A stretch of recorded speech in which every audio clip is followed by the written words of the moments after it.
People sentenced in the 80s to 2000s. What modern world change shocked you the most?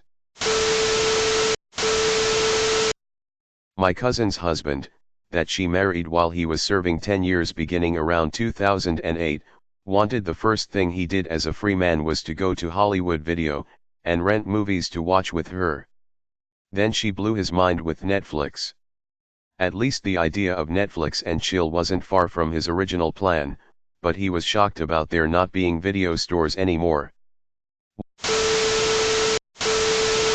My friend's older brother was jailed in 1994, and served 15 years.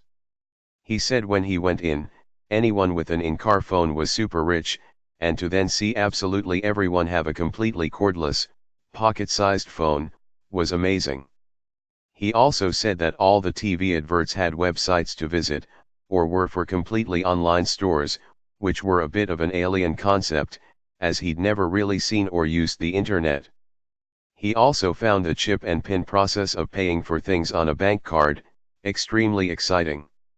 Edit: I'm unfortunately not in touch with the friend anymore after an incident with the haddock and the umbrella, so I can't get any further answers to your questions about his brother. Last I heard was around 2012, and he seemed to be doing okay, and had a job and a place to live. Edit again: okay, the haddock/umbrella story. When Danny and I were about 12-13s, we used to play stupid pranks on each other. Glitter down the back, tipping yogurt into a coat hood on a rainy day, that sort of stuff. Over the space of about a year, the pranks got more and more harsh. I played a good one with a bag of flour, that was very funny, especially when he said he was finding flour in his ears and nose with every shower for about a week afterwards. To get his revenge, Danny got hold of a haddock, and decided to hide it in my house. Now, up until this point, our parents had not been involved much, but this one was different. He hid this haddock under the shoe rack in my house. After a day or so, the smell was awful and my family and I searched for this fish. We found it pretty easily, and got rid of it. We then aired the house fully, and used air fresheners etc. My parents were pretty annoyed with me, and said the pranks had gone too far as the house stank of fish. For a few days after, we aired the house constantly, but the fish smell wouldn't go away. We couldn't understand why, since we'd got rid of the offending item. After 4 days of living with this hideous stench, we then found a second haddock, hidden in a closed-up umbrella. This one had gone rotten and had ruined the umbrella too. Danny had said he hid two, one in a somewhat easy place to find, and one in a difficult place, so that when we found the first one, we'd stop looking. My parents went nuts at me, and the house smelled awful for about 2 weeks after. I was grounded for 2 weeks, and unfortunately took out my frustrations on Danny, and had a massive go at him about how he stepped over a line, and I was in trouble and it was his fault etc. We didn't really speak again. Shame really, as he was a good kid, and his idea, in hindsight, was genius. I would have done it without hesitating, if I'd had the idea. I overreacted and we stopped being friends. Haven't seen him since I left high school. My friend got out of jail recently and was blown away by how many LEDs are everywhere and how many stores are using insane amounts of LED billboards. We were all at a buddy's house and he was blinded by all the bright LED light in the house. Edit: getting a lot of messages about this. My friend has crazy bright LED bulbs in his kitchen. You can see this guy's kitchen from space. Also, the one sign that he couldn't believe was an H&M LED wall. I asked a friend what the hardest thing was for him readjusting to being free again. This is a roundabout of what he said. Closing doors. I'd leave the fridge open every time without fail for months. You're not allowed to open or shut anything for yourself, and I'd accidentally let the pets outside by forgetting I needed to close the front door someone else had opened in front of me. You forget the last one in Rule ECT and have to learn it all again. What was the thing you found you liked the most? Candy Crush. Gets phone back out and starts playing, 5 minutes later exclaim they've leveled up excitedly, so sweet. Anthony Ray Hinton described people walking around looking at down these things in their hands, phones, and amazingly not bumping into each other. Ow, on the day you were released, your best friend, Lester, who had visited you every single week for nearly 30 years, picked you up. You'd been behind bars since 1985. So you got in his car, and what was the first thing you wanted to do? Lester thought I'd want to get something decent to eat. But I wanted to go where they laid my mother's body. I see him messing with the radio dial, then we start driving down the road.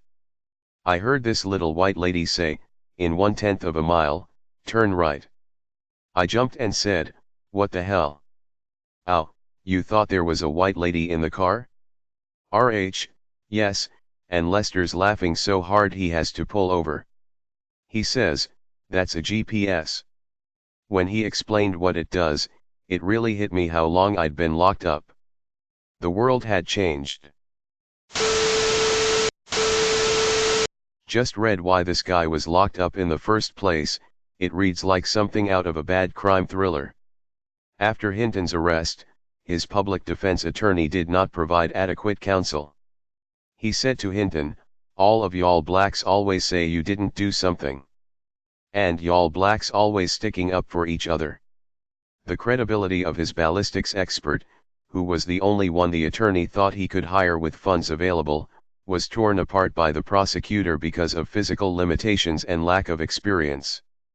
The jury disregarded the testimony of Hinton's boss, who testified that he was at work at the time of the alleged crimes.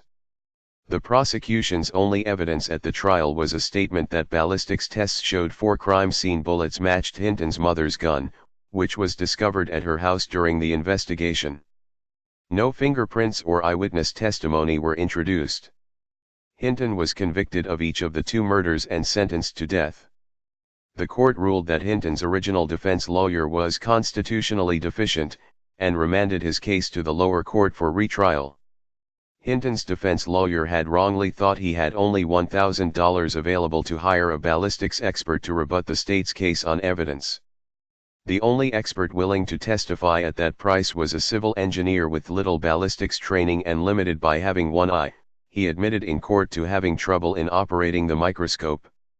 The prosecution in Alabama essentially just made up the evidence that the bullets had come from a gun Hinton had access to, and the poor fucker only had enough money to hire a non-expert with one eye to testify on his behalf.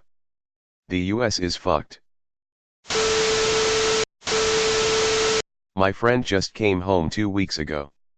And I tried to prepare him the best I knew how for the excessive use of cell phones by everyone.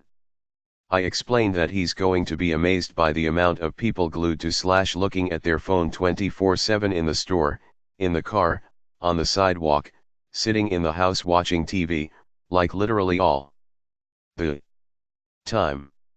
I also let him know that the technology is going to be really different since he went in over 13 years ago, so cell phones were still flip phones and definitely not as interactive, touch screens, and internet accessible.